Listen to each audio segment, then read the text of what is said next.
Good evening, everyone, and welcome to our Pierce County Library's presentation on debt repayment in partnership with Red Canoe Credit Union. We're inviting our friend Vanessa from Red Canoe today to do some speaking on debt repayment. I ask that if you have questions tonight that you put them in the chat, and want to inform you that this meeting is being recorded and will be published on the PCLS YouTube channel. So if you would like to remain anonymous and you don't want your face on the screen, please go ahead and keep your camera off and send all questions to the chat. Now I'm going to hand things over to Vanessa.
Moving.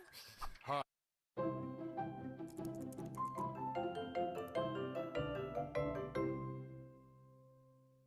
So cold. Must keep moving. Hot cocoa? Ooh, why thank you. Wait a second. Ah! Who are you? Wait, where am I? Hello, my tiny human friend. My name is Dave, and I am a debt yeti. And you're here in the Mountain of Debt! What? I don't want to be here. No one does, but as you know, consumer debt is a slippery slope. Debt can be painful. Ow. It's stressful, it's expensive, and it limits the amount of money you can put toward other things. So how do I get out of here? Hey, chill! You simply have to choose a debt repayment strategy. Of course, but I don't know any. Start by making a list of all your debts. Credit card, medical, student loans, you name it. You'll need to know the balance, the interest rate, and the minimum payment for each debt. Then you can choose from the following strategies: the snowball method, the avalanche method, or consolidation.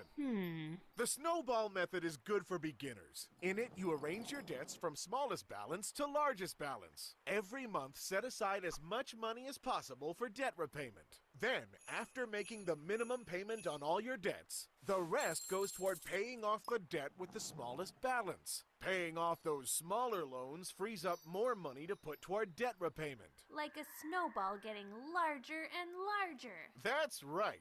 Plus, the small victories can give you some much needed motivation if you're feeling completely overwhelmed. What if I'm not totally overwhelmed, but still have a lot of debt? The avalanche method is, mathematically speaking, the most powerful debt repayment strategy. In it, you arrange your debts by interest rate, from highest to lowest. Every month you make the minimum payment on each, and the rest of the money you set aside for debt repayment goes toward the loan with the highest interest rate. So you get rid of your most expensive debt first. Exactly! Now, sometimes that debt may also have a large balance, so it might not feel like you're making as much progress as in the snowball method. But if you can weather the storm, the avalanche method is worth it. Nice. I mean, cool. Then there's consolidation. This can be a helpful strategy if you're having trouble keeping track of all your various debts and their payment dates. When you consolidate your loans, you take out a new loan and use the borrowed money to pay off all your other debts. You are then left with only one loan, and therefore only one interest rate and one payment date to worry about. I do like the sound of that. You still have to do your research and make sure it's right for you. The new loan may have additional fees or a higher interest rate than your current combined debts. Your credit union can give you more information on the loan options available to you. Snowball, avalanche, and consolidation. Those are some helpful strategies, Dave, but I was hoping for something a little more immediate. I see. Well, how about the sled strategy? The only thing you need for this one is your balance. You mean for my loans or just...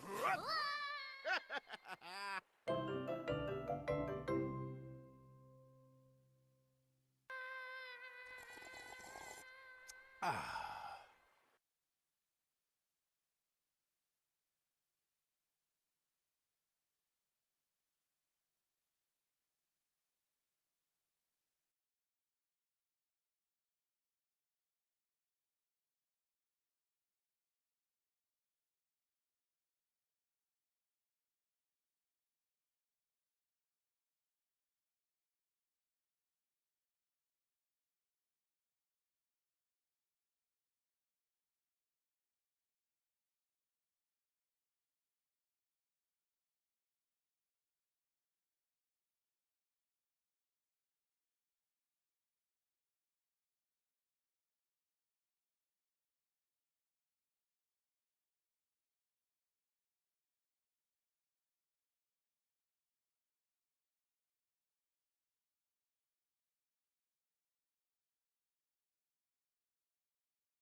Nothing yet.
You'll play. Now go.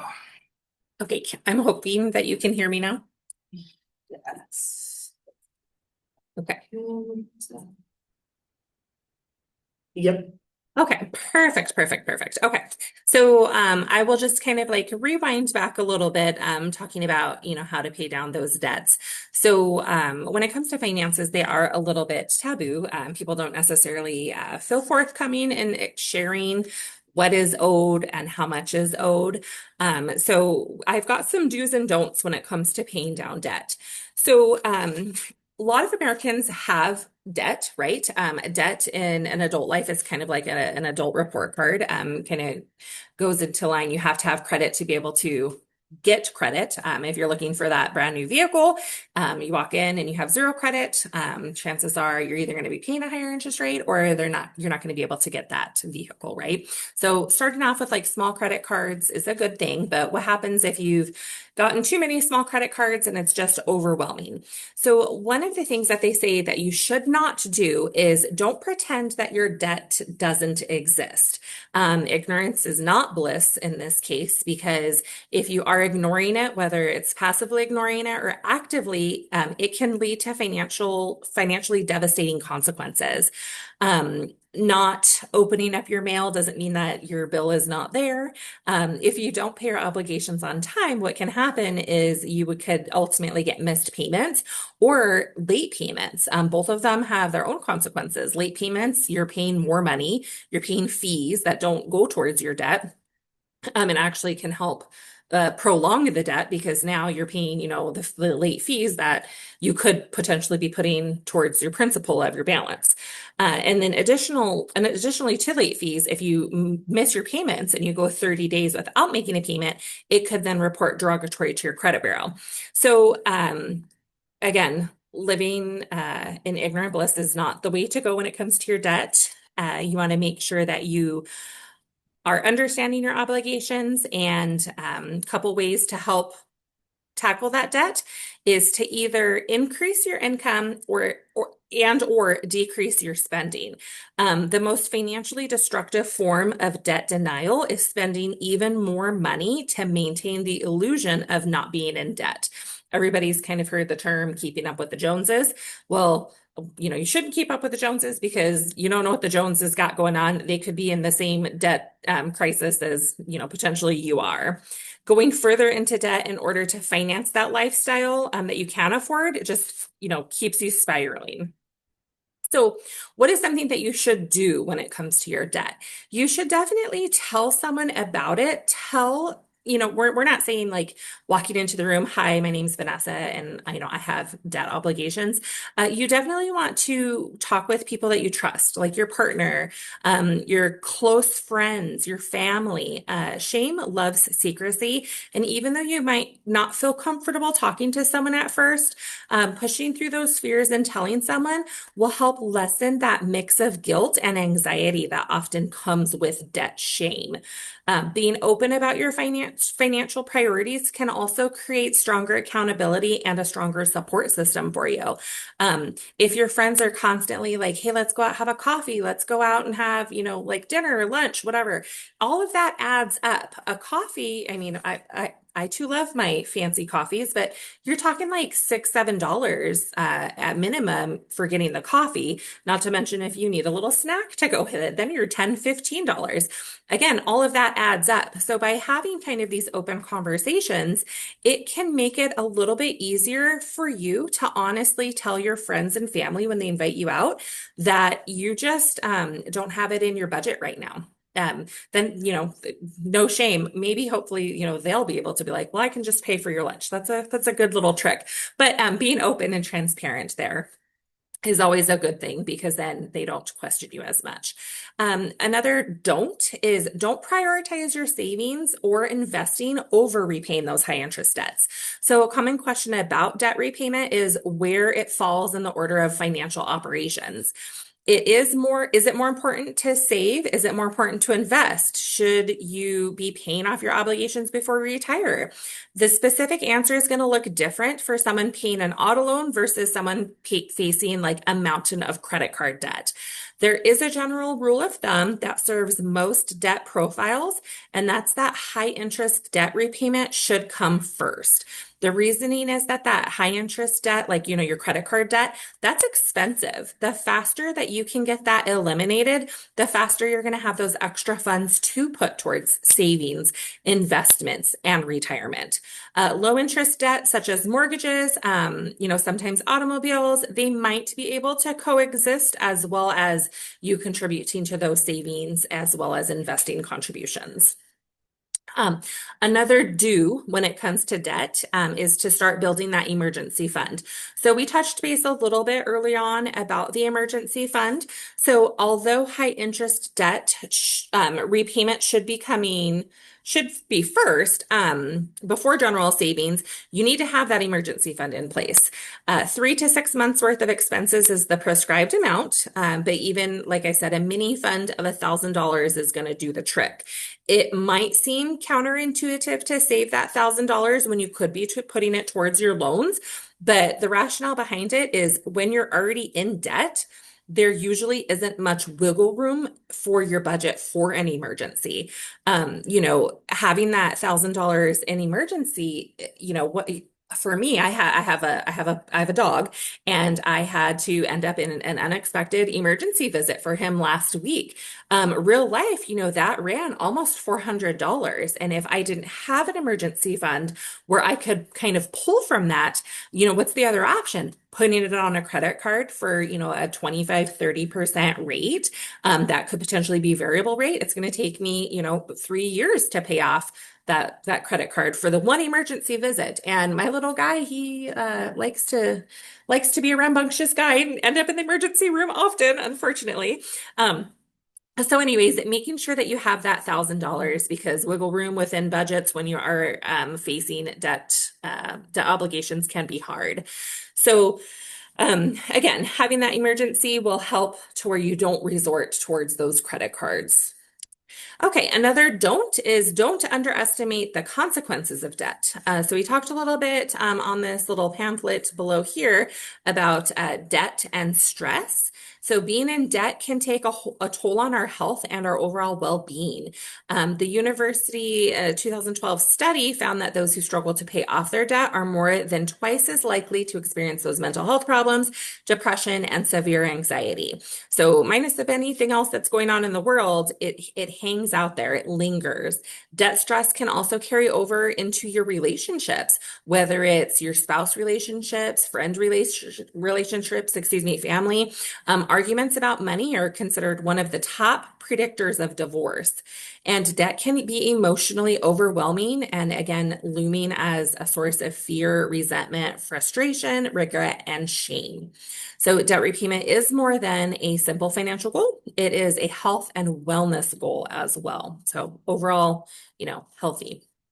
So, last to do here on my list is make a debt repayment plan. So luckily, there are steps to help create personal debt repayment plans, and they're pretty easy. So the first one is start by making a list of all of your debts.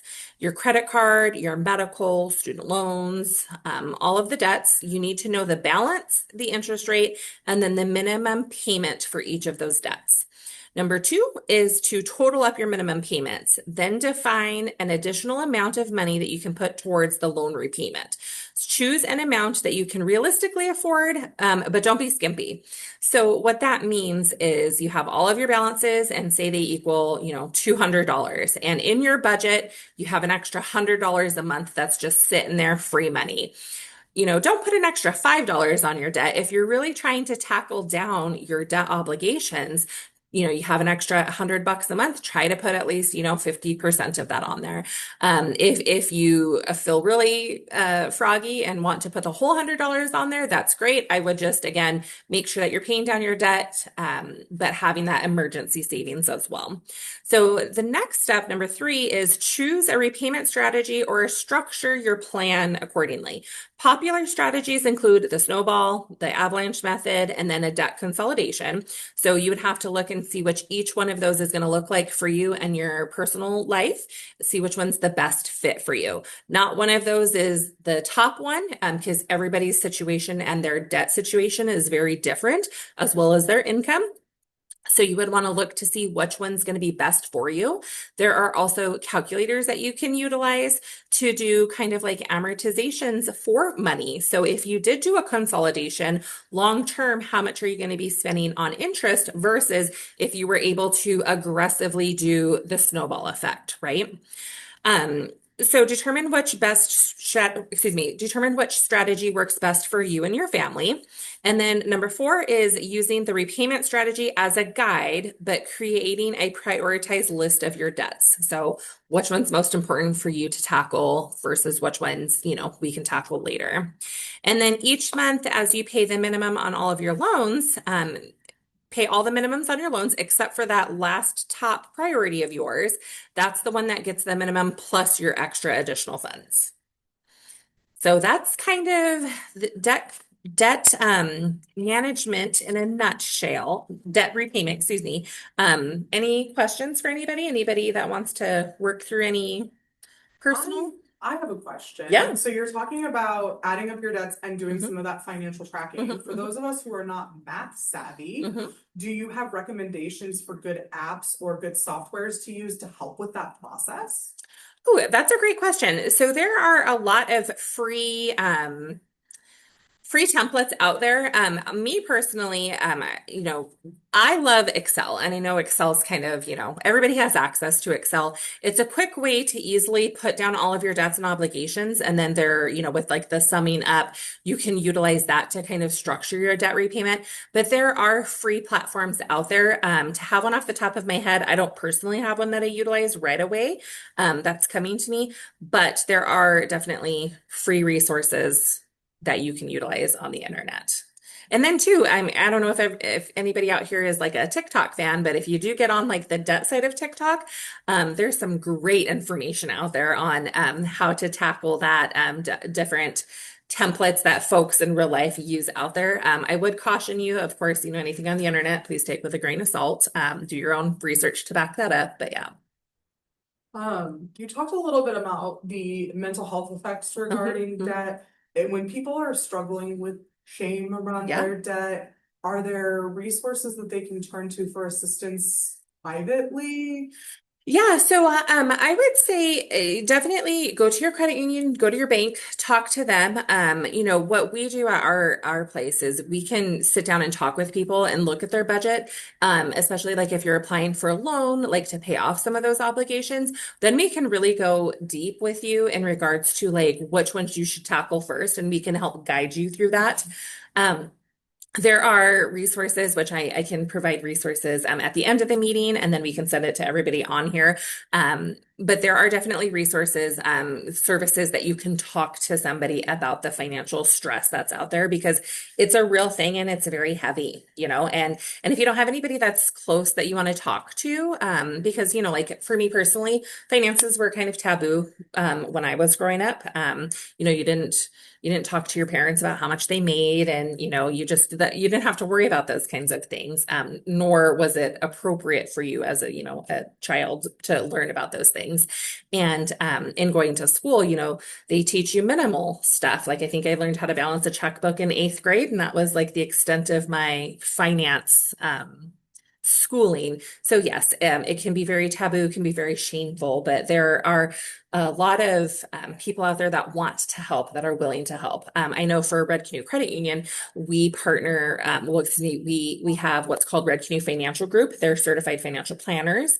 They can look at like all of your obligations. They can look at your income. They can look at your retirement, all of that, and have real great conversations around how to tackle that, as well as help get you retired sooner rather than later. I think my last question is, if you have some debt that you're carrying and you have money saved enough to pay the debt off, but you're also looking at making a major purchase, like a house or a car or something of that nature, is it better to keep that money in the bank because you're making that major purchase, or is it better to repay the debt first so that you have a better debt to income ratio when you make the purchase? Yeah, so that's definitely a loaded question. So we're talking about having savings with enough to pay off a debt, but then also making a major purchase, right?